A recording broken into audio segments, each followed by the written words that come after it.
I were just up at Lake George, New York last week, and there was so much to take in, and the history, the nature, the nature aspects of it, the water, the mountains, and it was pretty amazing. So tonight I wanted to do kind of a travel log for my podcast on lessons learned from the wrong side of the stream, and by the end you'll understand where that kind of analogy comes from. And I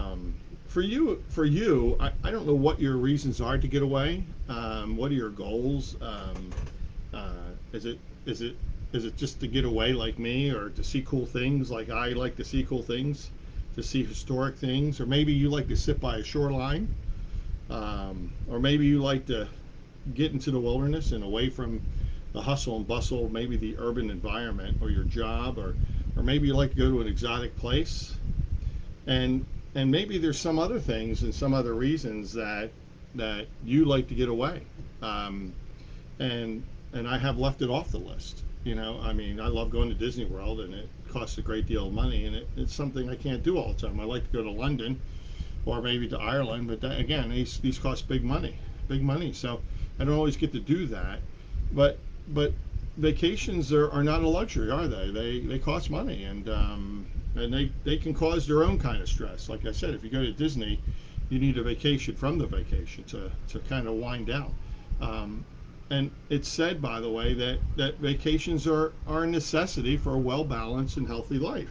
And they're just as important as eating well and getting exercise. And at the very end of this podcast discussion, I'd like to return to that and give you 10 good reasons why you need to go on vacation.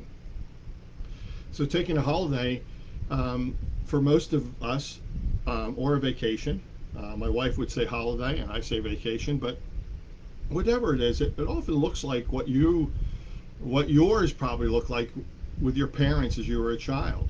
Both Joanne and I both had parents who believed that this was an important part of our lives, and they took us to diverse places as we were growing up as children, and it obviously was important to our parents. Ironically, Joanne's dad came to the United States from England for this selfish reason, to see America. So he started working out at United Engineers out of Philadelphia just to see America. So in the back of his mind, it wasn't just to keep working. He was working all over Europe. No, it was to see the country, see see things. For me, I went to Pittsburgh every year with my dad as a child. He was from there, and I'm very well versed in that area. And I still have never returned as an adult, but it's there on my mind all the time to reconnect with my family, my dad's side of the family, and also to enjoy things like Kennywood Park, or there's so many things. Ride the Incline in Pittsburgh. Go to see the Pirates, like I did as a boy. A lot of things there. And so every other year, though, they went somewhere new. In spite of the fact that we went to Pittsburgh every year, every other year we went somewhere. And ironically, I live now, and I have lived in many of the regions that my mom and dad took me to one year as they did a big New England whirlwind trip. And here I live, right here in Rhode Island, which we visited. Right, I went to Fall River to see Battleship Cove. I was up at the Old Man on the Mountain in New Hampshire. I live there, believe it or not. I spent time in Portsmouth, New Hampshire. I spent, in Newport, and all these places that I have now lived. And we pretty much went everywhere from Maine to Florida, with my mom and dad. And Joanne, of course, went all over Europe before coming to the United States, and then spending a great deal of time with her family. She traveled up and down the coast when they lived here. But the trip last week was different as a vacation, as I returned to another place I had been when I was only 10 years old, and that was Lake George. And if you're keeping score, and some of you on here know, I was 10 years old. That means it was 1970. And and we did this Wednesday to Wednesday trip where we stayed in a cabin at Glenmore Lodging Cabins on Glen Lake. And by the way, that little lake is tucked 15 minutes from the hustle and bustle in any direction of any tourism trap. And it's a place where you can go, and there's only residential homes all around the whole lake. It's a huge lake, by the way, even though it's smaller than Lake George. And this is the only place on the whole lake that has rental anything. So you're really amongst a lot of residences, and you're away from the, if you go down to Lake George and you've been there, it's very, very commercialized, right? So we had a one bedroom cabin. We actually cooked in there. We had breakfast, and then we'd sit on the deck or on our little screened in porch, drinking the owner's iced coffee. His name was Curry, and I was really teleported from my current life. In fact, where I'm sitting, I work. I work here. I sit here. I prepare everything here. Every sermon, every Bible study. I interact with people through Zoom. I do all kinds of crazy things. My home life, and then right behind me, over my shoulder, is my work life. And COVID-19 has left my life pretty solitary. I live here in Rhode Island. I've worked where I live now since March 12th of 2020. No more 60-mile commutes each way to work. No fear of accidents. No fear of traffic jams. No fear of even the gas prices going up. They don't really affect me because I don't really go anywhere. But what has happened? That's all positive stuff. But the negative stuff is I've had cabin fever, and it has seeped into my life, and my sleep's been affected. And in spite of my job uh, being here, it's gotten very, very stressful since January. Very stressful. And I'm not great at sitting at home, by the way. So sitting on that screen porch in that little cabin was really rewarding. I played cards. Joanne bought an escape room game we played. And like I said, we ate breakfast there, and we had dinners in the cabin at night, and we packed our lunches for the day as we went out and did all kinds of things. So the cabin was also where I throttled down, and it forced me in a deliberate and mental act at times, that's something I'm not very good at, of shutting down. And right now I got people calling me on my phone as I'm doing this. So my life is really never stopping. So alone time is good for me, and alone time is good for you. And the mental clarity, for mental clarity, it requires you to have shutdown time, and it de-stresses your body, and it de-stresses your mind. And the reality is we really need to nourish our souls. And all this I just listed allows you the ability to draw close to the divine. Franciscans have retreats, by the way. I would love to go on one because I think it would be really cool. I'm not even Catholic, and I just think it sounds amazing because they encourage you to attend one of these retreats for one purpose, to come and see what reasons you can find for yourself to strengthen and examine your faith and get away from the businesses and the thinking and then find relaxing and care of yourself to nurture yourself and keep your priorities straight. And I like the idea of that. And that happened for me in this cabin. It happened to me on trails. It happened for me along rivers and streams. It happened for me along the giant 32 miles of Lake George. David wrote this: "The Lord is my shepherd, I lack for nothing. He makes me lie down in green pastures. He leads me beside quiet waters. He refreshes my soul. He guides me along the right paths for his name's sake." And I'm just encouraging right now, even if it's a staycation, to find the quiet waters to refresh your soul. One of the things that you might have missed that David wrote down in there, he makes me lie down. He'll make you lie down. And I broke my leg playing football, and I used to be very active with youth, and I was playing football in the league with youth, and I broke my leg. And people kept telling me it was God trying to slow me down. He'll make you lie down. I'm not saying God broke my leg, by the way. I'm just saying, in that case, I had quieter times. And it's in those quiet times you can hear God is guiding you to the right paths, and I can tell you I really needed it.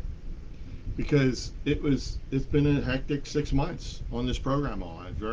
It's an emergency program. We're trying to get it done, and it's stress from the moment I start till even after I hang up. I took a phone call after 5 o'clock, and I called the guy back at 5 after dinner, and then he didn't answer, and he called me while I was doing this.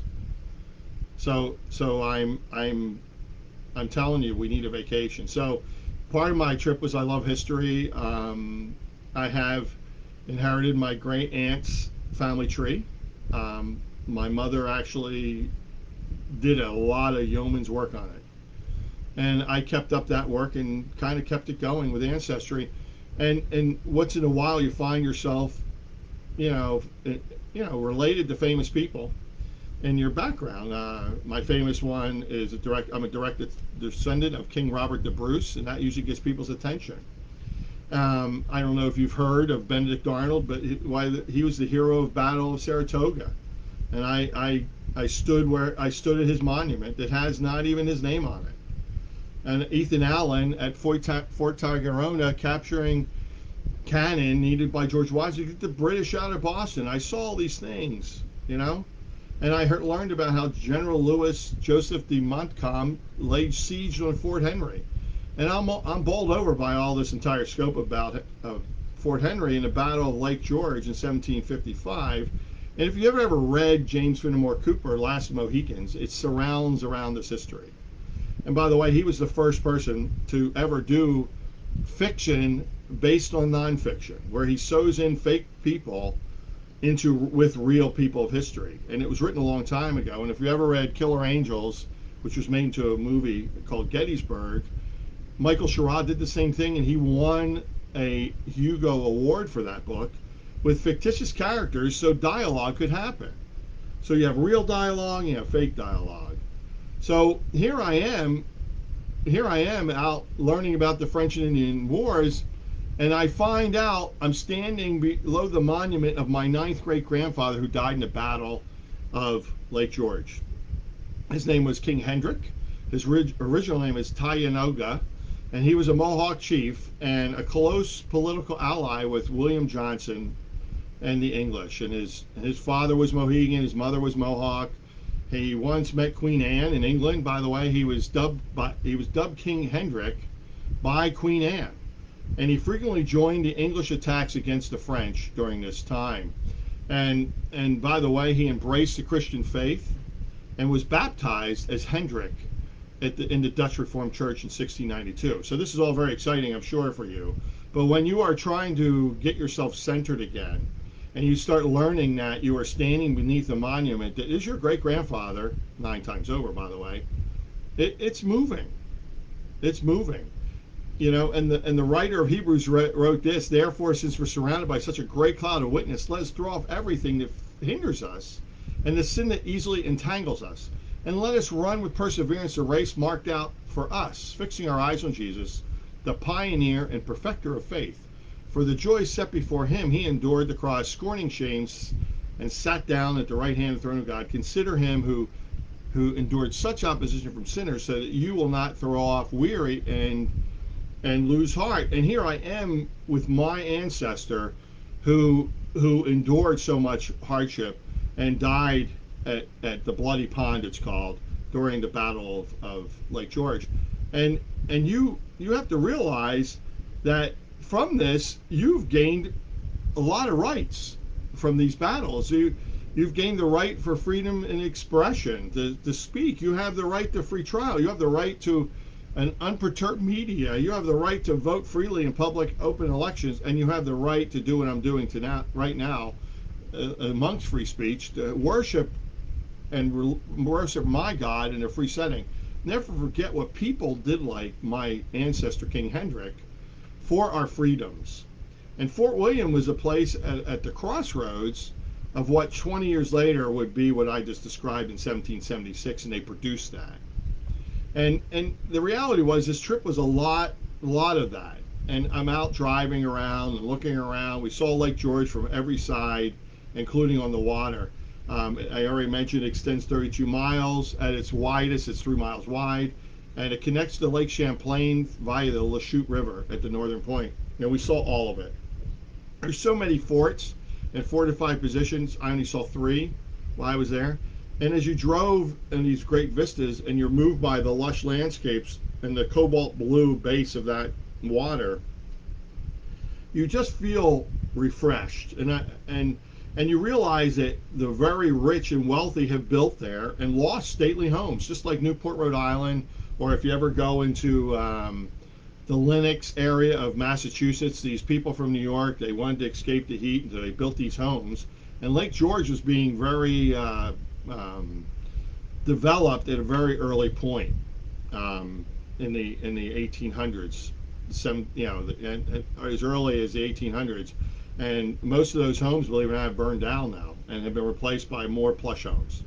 And these people were open to change, and they wanted to go somewhere where they could be refreshed instead of being stretched, pulled, pushed, and constantly under duress. And what I learned from me is traditionalism sometimes squeezes you, and and you start to become a victim of that. And these people, like these people that escaped to Lake George, they were trying to get away from it, and they were trying to get away, like building these beautiful large places in Newport. And you have to realize that there's certain traditions that you need to get recentered on, so you can fight back against. And if you're constantly under duress, you start to lose your way, and you start getting driven by winds of doubt. And we don't want that for you. We want you believing in the authority of Scripture. We want you knowing and loving God, and we don't want you bowing to anything, right? And we want you committing yourselves to others and becoming people of genuine encouragement. And there's a lot of difference between traditionalism and good spiritual healthy living. And you want to be able to maintain an attitude that resists change and resists adaptation or alteration, unless it's something that is not of God, and you want to find your way back to where you need to be, and allow one more time of freedom and freshness of the spirit, instead of legalistic beliefs in some rigid system. And you got to find your way back to that. And one of the things that happens when you're on a trip like this and you're starting to look down at beautiful vistas and everything, you start to soar above what is squeezing you into a mold, and you start to get free of that, you know. And Chuck Swindoll asked this question: do you allow room for untried, unpredictable, and unexpected? In other words, stay flexible. He said. That's all one quote. We need to try the untried. We need to do the unpredictable, and we need to do the unexpected, and stop falling into ruts. And that's why I'm bringing that up today with you guys. So as I close today, I want to get back to why I'm really talking about the wrong side of the stream. So I want you to help visualize. We did this climb of Shelving Rock Mountain. It was rugged. If you use All Trails, by the way, it's a great app. I recommend it. All Trails, so you can find hikes anywhere you are, for wherever you are, as big as I am, or as thin and lean as somebody who can climb mountains, real good mountains. You can always find trails. And this Shelving Rock Mountain was listed as easy, by the way, in All Trails, so it wasn't really accurate. But it was very beautiful and very challenging. And the climb was subtle at first as we walked out of Lot 4, that's the parking lot, and then the views were great. And then as we climbed this 2K, it was not a stroll. 2,000-foot mountain, it was really hard, and it was well worth it. So we came down, and I'm trying to recover gracefully with my wife, who I've now made climb this mountain.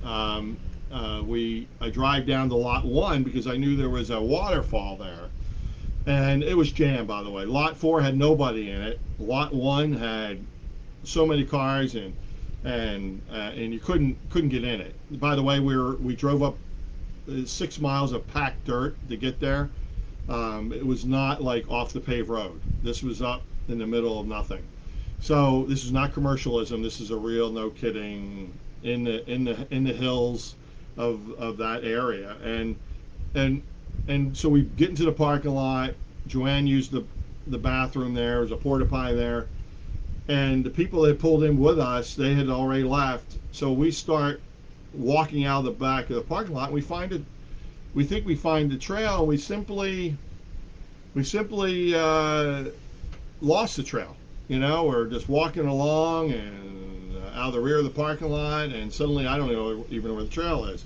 I can hear the water rushing, and I'm wondering, okay, if I just trailblaze towards the water, that will be okay. And I was so proud of her. She's just going with it. And I don't know if you ever found yourself like this. You're lost in the woods. It can be kind of scary. You're in New York and you're lost in the woods. So I use this old trick I have: turn 90 degrees, right, and then walk straight. You have to hold the straight line, and you're going to hit the trail, right? Well, guess what? I didn't hit the trail. What I hit was the river. So it's not really a river; it's a stream. It's moving pretty fast. It's rushing. There's no trail. So we're standing next to the stream, and I'm like, I don't know where the trail is. I don't know how. Do we just walk along the river? And I couldn't even see a trail next to the river, the stream. And I'm like, and she goes, well, look, there's people, and we could see people on the other side, elevated up a ways. So believe it or not, my wife starts like me looking on ways to cross the stream. Now I got water shoes in my car, not on my feet, and we crossed the stream. I fell in. She crossed the stream like 40 yards up. She did not fall in. I slipped on like moss under a rock. Everything I was lecturing her on, I did. We both crossed the stream with wet and have really wet feet. We rejoined the real trail. We find amazing waterfalls, and the effort was well worth the very wet hiking shoes. The end goal, by the way, in life is overcoming early error by studying what the trail really should be ahead. We need to be studying the trail. By the way, the trail was 150 yards down the road from the parking lot on the other side of the overpass where the river was flowing under. I had no idea. I didn't study any trail.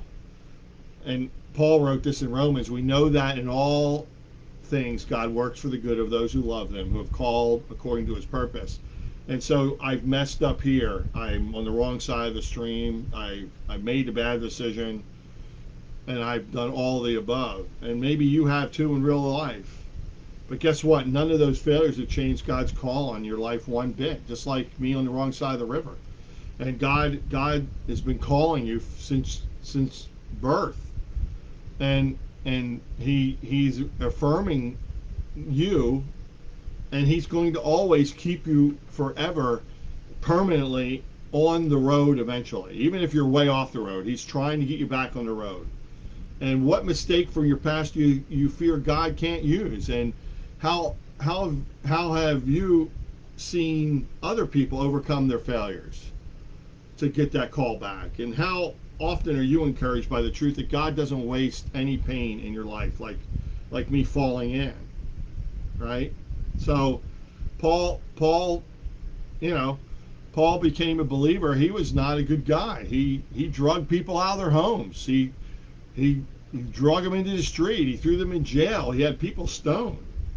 And he said this to Timothy: I thank Christ Jesus our Lord, who has given me the strength that he considered me trustworthy, appointing me to his service, even though I was once a blasphemer and persecutor and a violent man. I was shown mercy because I acted in ignorance and unbelief. I think I have spent most of my life, and many of you feel that way, that you've acted in ignorance and unbelief. We're following, as I talked about earlier, traditions that maybe aren't good for us. And we find ourselves way off the trail. We're on the wrong side even of the stream that's rushing by. And you might even fall in crossing. But none of that changes God's call like it didn't in Paul's life. Paul was a guy that was serving God with all his being. But unfortunately, he was supporting the wrong plan. It wasn't God's plan. So he was chasing after these traditions and ended up killing people for no reason, except for to maintain the tradition. And God wants to use whatever pain you have in your past for his glory today and in his future. God never wastes the hurt. And I know that sounds not encouraging. He never wastes the hurt. It fits into his plan. And he can take your mistakes, your sins even, and even the sins of others who have hurt you, and work them into his plan of redemption. As I said before, he works all things for those who love him and have called to his purpose. And I want to encourage you to take time to get away. And as I told you in the beginning, I want you to hear from God. I want you to find a time of retreat so you can do it. So you can have a space for creativity and a space for a spiritual sonship again and daughtership. So here's my top 10 reasons for getting away in closing. It promotes creativity. A good vacation can help you reconnect with yourself, and it operates as a vehicle for self-discovery. It helps us get into the feeling of our best. It staves out burnout. They say that most workers who don't take time off experience burnout. They say if you take some time away, it will help you be more productive and not be overworked and you'll be not under rested like us. I get under rested, right? I talked about sleeplessness, right? It can keep you healthy. We talked about this earlier. It's time to recharge your batteries, and keeping those stress levels low makes you healthier. It promotes overall well-being. One study found that 3 days vacation, just 3 days, subjects physical complaints. It addresses that. It addresses your quality of sleep and your mood, and it gains you more presence even 5 weeks later than you had before you went on vacation. More presence on your job, more presence with your children if you're a mom, stay-at-home mom or dad, more presence with your family, more presence at church, and especially in those who had personal time, and it gives you more job satisfaction than before your vacation.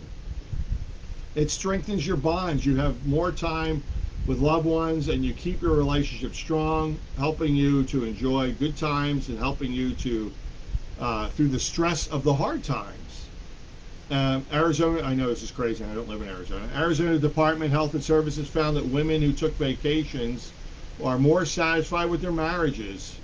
You know, I love that. I know that's a random tidbit, but the fact is we need to strengthen the bonds of our relationships. I say this at work all the time, and I say this here, it's always about relationships. At work, in your family, with your friends, it's always about relationships.